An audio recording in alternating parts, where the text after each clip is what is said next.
Hello everyone, it's your favorite realtor, Erica Hernandez with Better Homes and Gardens Real Estate, Gary Green. I hope you had a fantastic weekend, and whatever you did, I hope you had a lot of fun. This weekend, I had a great time with family and friends at my nephew's birthday party. It was such a great time, and we were all looking at the clouds, making sure that it wouldn't rain because there was a small chance of rain. But the party was amazing. It was a little cloudy, which kind of helped out the kids. They were out there in the park playing. And of course, by kids, I mean me too. I was out there too, having such a great time. And towards the end of the party, it did start to sprinkle, and then it just kind of went away. So overall, it was such a great time. So it's Monday, and back to my Monday videos. Today's video is going to be a little short, but it's going to be super educational. So stay tuned.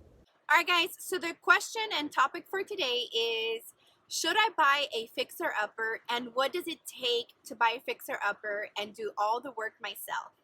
If you'd like to learn more, please stay tuned. Don't forget to follow me on social media at Erica Houston Realtor on Snapchat, Facebook, and Instagram, and go to my website at www.erikahoustonrealtor.com. Alright guys, so let's get started. I have had a lot of people ask me, should I just consider buying a home that needs a little bit of love, a little bit of renovations, or should I buy a home that's already completed? The answer really depends on what type of person you are. If you consider yourself a DIY person who you may be doing a lot of the work, depending on what kind of work it is, of course, I would say it's probably best you find a home that you can fix and make it to your liking. A lot of times, if you want to save money, you can choose to renovate the home yourself. It is a good option for you. Now, it all depends again on what type of person you are and what kind of budget you have. All right, so when you're looking at homes and you're looking for fixer-uppers, so maybe some homes that are not updated, there are really important details that you have to pay attention to. So if you are financing the home, which most of us do that, we don't have $100,000 or $200,000 in our pocket in cash. Most of us finance our home purchase. So there are things that even though it's a fixer-upper, you have to look for so that you don't risk not being able to finance the home. For example, if it's outdated, maybe the carpet is a little old or it's a different color. I've seen red carpet, green carpet. Maybe the countertops are a little bit older. The kitchen is not the modern kitchen that we are used to seeing nowadays. As long as the fixes are cosmetic, you should be fine. The only way you may run into trouble is when you have a fixer-upper. Not only was it not updated, but sometimes it may have some bigger issues if the owners didn't do normal maintenance to the home. You do have to make sure as you walk these fixer-upper homes that the roof looks in great condition, that the appliances that need to be in the home are there. For example, the stove is one of the primary ones that has to be there. You also need to look out for foundation as far as cracks on the ceilings, the walls, the exterior brick of the home, even the actual foundation of the home. It needs to be in good condition. Take a quick peek at your electrical, and also take a quick peek at the AC unit, even the unit upstairs as well. The reason you need to be looking at these items is because when your bank sends the appraiser, so the person that comes to see the value of the home and the condition, they need to see a home that is habitable. So it means you can come in and live in the home and the home is not falling apart. So when you're buying a fixer-upper, you need to find a home that maybe just needs updating, not a home that is falling apart. Because if it's looking like it's falling apart, then your whole deal will fall apart as well. The bank is not going to lend you money on a home that is not in good condition. Normally, I see this happen with foreclosures. Typically, foreclosures are your fixer-uppers. However, a lot of times foreclosures are not in good condition. Sometimes they don't even allow for financing. They require cash deals only. Whenever you see something that says cash only, beware. The reason they're saying cash only is because financing will not pass inspection. There may be big issues with the home. Maybe you don't see them because you're looking at photos But there may be a lot of problems with that home. So beware when you see cash only. And obviously, if you're not a cash only buyer, then don't even look at that. Make sure you're only looking at homes that can be financed. Okay, so if you find a home that is a fixer upper home, if you're a type of person that likes to fix things by yourself, then this may be a perfect match for you. Now, sometimes we hear from our friends or family that they bought a fixer upper and they fixed it, and you come over and the place looks gorgeous. Typically, people, we tend to only say the fun things and the great things about our home, right? Some people may even tell you how hard it was, but some may choose not to.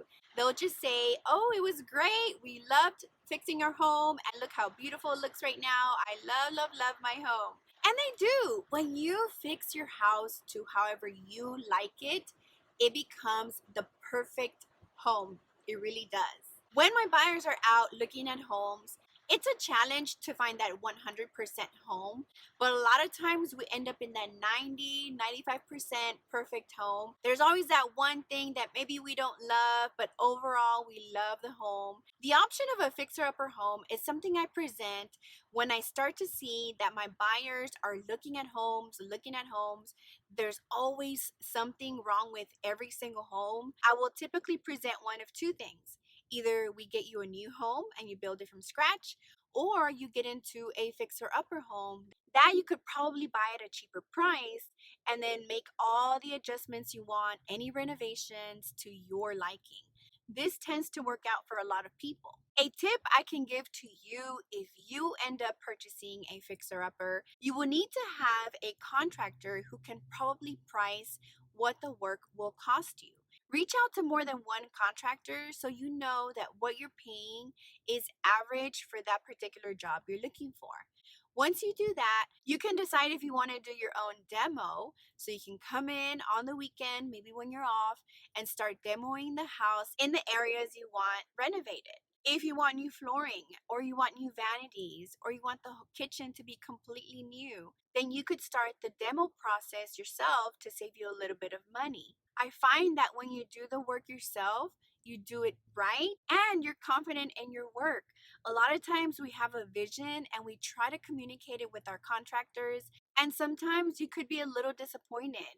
Maybe you don't have the best contractor around and you didn't like certain things. I actually love doing things myself because I feel like when I do them, I do them correctly, except in areas I'm not an expert in. So with flooring, I don't think I would be able to do that myself. Now, I could probably go out and pick the materials, obviously, myself, but doing the actual work, I would trust the professionals. Could this process be very stressful? Absolutely.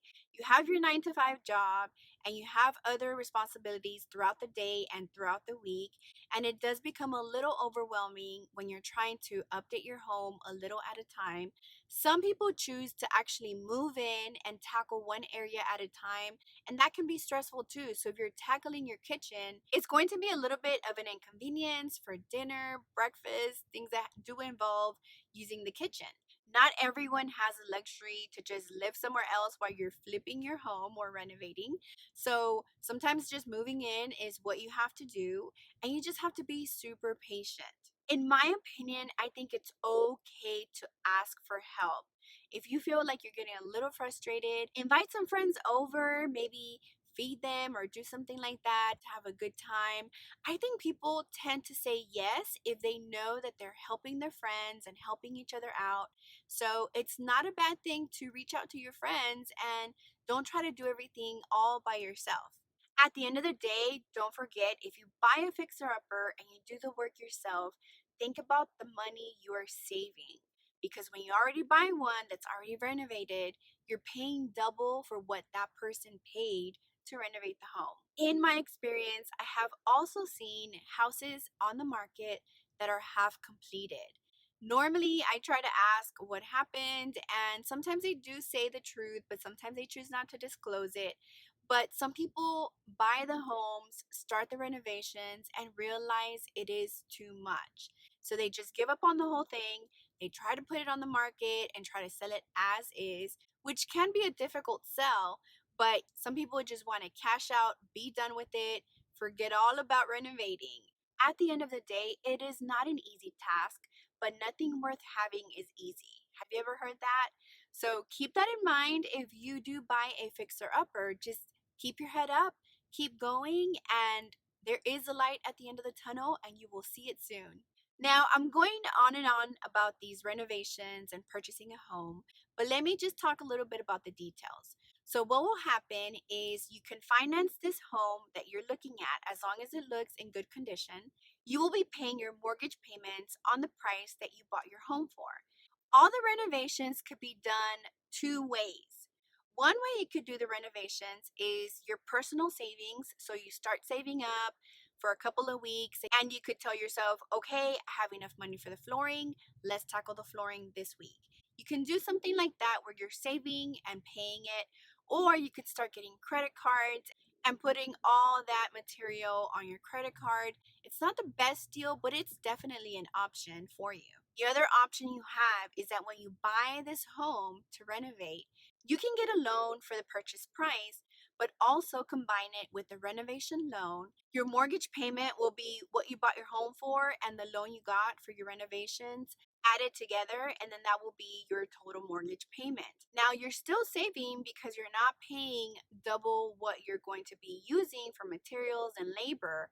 But now you need to make sure that you do qualify for this amount of loan. I will say that hiring licensed contractors is a little more expensive than your normal contractors that you may find. They're a little bit more affordable. At the end of the day, be careful who you hire because you definitely do want to hire someone who is licensed and knows what they're doing and will not run off with your money.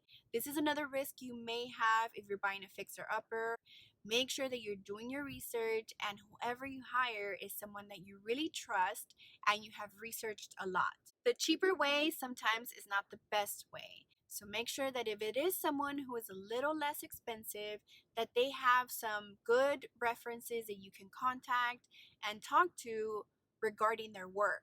All right, guys, so hopefully, with all these details I gave you about buying a fixer upper, you may have a pretty good idea if you are fit for a fixer upper or not fit for a fixer upper. And hopefully, you make a decision for you and your family that will benefit everyone.